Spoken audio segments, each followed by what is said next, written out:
Love this for Cleveland. Love it. Love it. Do you? And I hate it because I'm a Knicks fan. So I hate it from that aspect, but I love this for the Cavs. If I'm a Cavs fan, I'm happy. I'm celebrating this trade, Kwab. Are you celebrating this trade if you're a Cavs fan? I am, but I'm confused. What are you confused I have, about? I have questions. I have questions. Okay, so the Cavs trade for Lonzo Ball. In exchange, they send away Isaac Okoro. Now, this is a player, Lonzo Ball, who could have been traded for first-round draft picks. Nothing against Isaac Okoro, but Isaac has had his ups and downs in the league. A very good defender, struggles shooting the basketball, somebody who the Cavs started bringing off the bench. So not so much a huge part of the rotation. And I don't expect Lonzo to be a huge part of the rotation either because he is a guard, he's a point guard, and you have Darius Garland, who's your starting point guard, and Donovan Mitchell. That's your backcourt. So Lonzo's going to come off the bench with Ty Jerome, I assume. That's going to be your backcourt for the second unit. But Lonzo he's developed into a good spot-up three-point shooter. He's one of the better perimeter defenders in the league. If you're going to give him 20 to 30 minutes a game, I love this. I mean, this just makes your rotation that much better. It takes the pressure off Ty Jerome, who we saw struggle against the Pacers with ball pressure. Now you can hand that responsibility over Lonzo if need be, or maybe make him the primary ball handler of the second unit.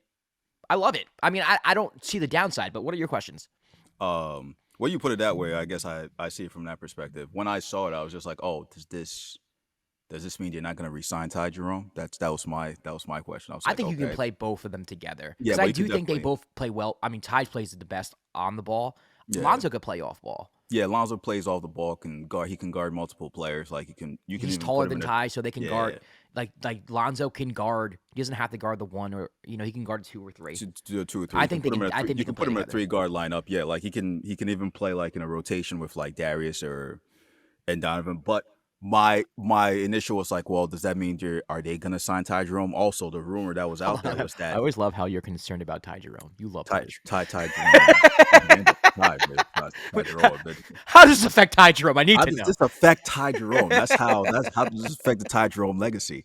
No.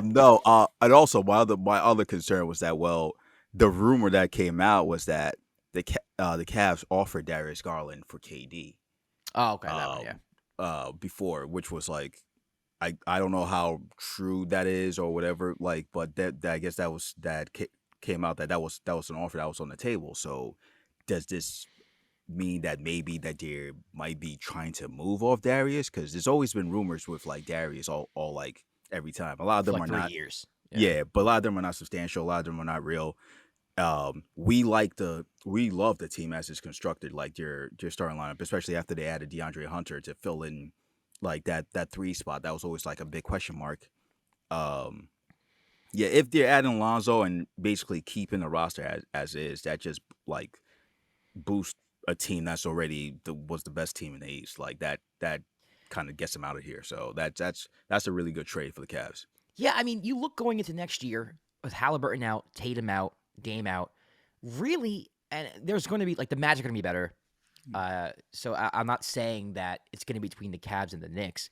But Yeah. if you're just going based off of this year, really the two teams that are going into next year thinking, okay, we should win the East are the Cavs and the Knicks. And in my mind, the Cavs are better. I think the Cavs are a better team than the Knicks. And so for me, if I'm a Cavs fan and if I'm the Cavs organization, knowing going into the year, okay, listen, if we keep the same squad going into next year, we should be the best team. I don't think you blow it up by trading Darius Garland. I think you keep the Yeah, I same don't. team. You had tremendous regular season success. You add Lonzo Ball to the bench. He's one of the more coveted, I guess, role players in the league now. Yeah. You add him. You just got better.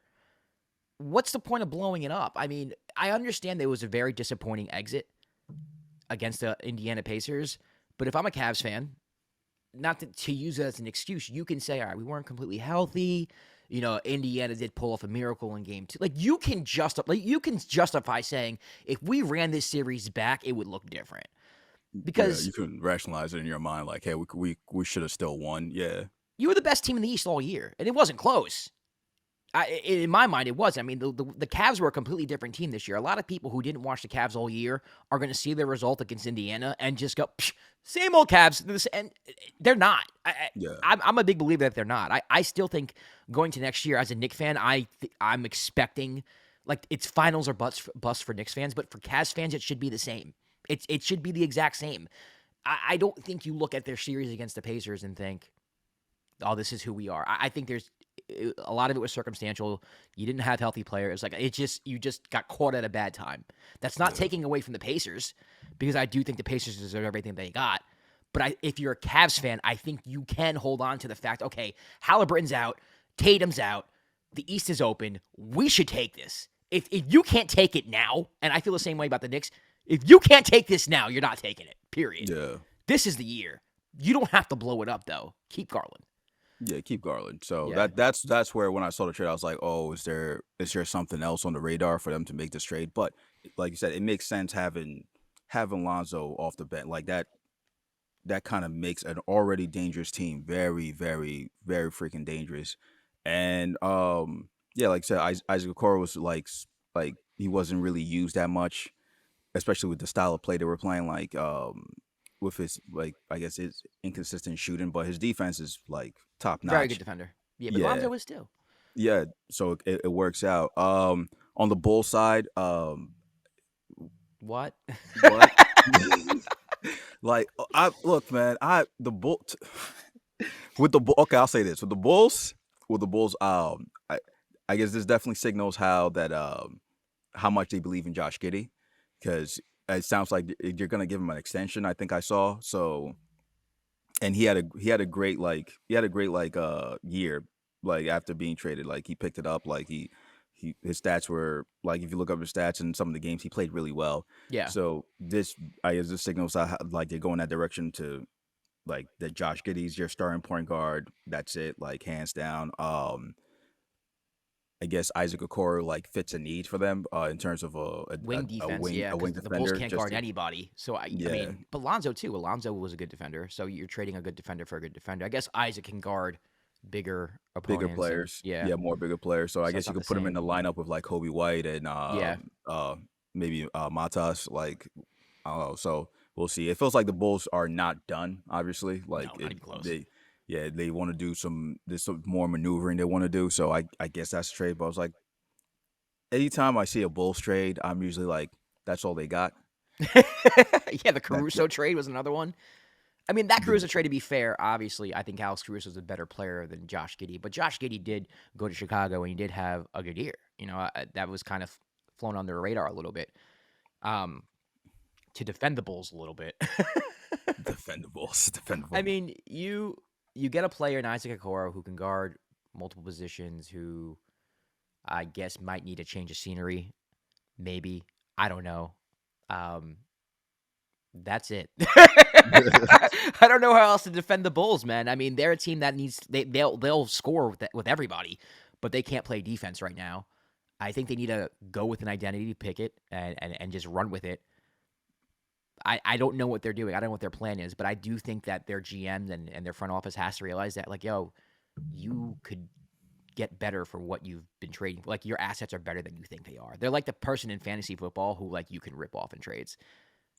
That's what they feel like to me. Well, it feels like that. I mean, to me, I was like you said, the Giddy played well, like so it kind of helped justify the Alex Caruso trade. But like for me to trade Caruso and not maybe get like a pick, especially Yeah, for that was the Presti, crazy part about the Caruso thing. You that couldn't get a was like pick. okay. And Even then Lonzo DeRozan, too. I mean, Lo- Isaac's cool. Isaac was he was a lottery pick, so mhm, maybe you're banking on that talent. yeah. But And I mean, they just drafted Noah, who's like a tall forward also. So it's like I guess they have a style of play they want to play. The Bulls last year they played fast, pushed the tempo. yeah, Uh, I think shot a lot of threes. Like you said, didn't play a lot of defense. So like getting a wing defender, that's a sign of maybe they want to shore up that side of the ball. So I guess you go in that direction. I guess that works out. And but again, I don't think the Bulls are done. So we'll see what that will look like for them. Um, yeah. Also, I don't know. Back to the Cavs, I don't know if you're gonna make more moves, especially like you said, the East feeling so wide open. So there might be some other things they want to do. Free agencies like what is it Monday, I believe. So Yeah. yeah, so we'll see what happens with that. But yeah, so I think like the way you broke it down, it's a really really good trade for the Cavs. Yeah, I give the Cavs an A minus. I'll give the Bulls a C minus. Those are the grades I'm going with. Love it for the Cavs.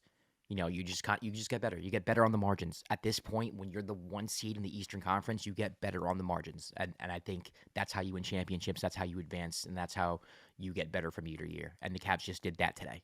So Yeah. I give the Cavs A minus also. I give the Bulls an incomplete. I stay you with the love that incompletes. incomplete. I love the incompletes just because I feel like you're not done. So we'll see what it looks like when they finally uh make more trades that make no sense to us. So we'll see how that goes. All right. Well, Kwab and I just dropped a full episode of the Dime, so go check that out. Um, follow us everywhere at the Dime NBA. I'm Josh Rodriguez at Josh underscore Rodriguez underscore. Kwab, I guess I'll be seeing you. I, I mean, I got to go family party, Uh, good luck. Hopefully climbing nothing family happens.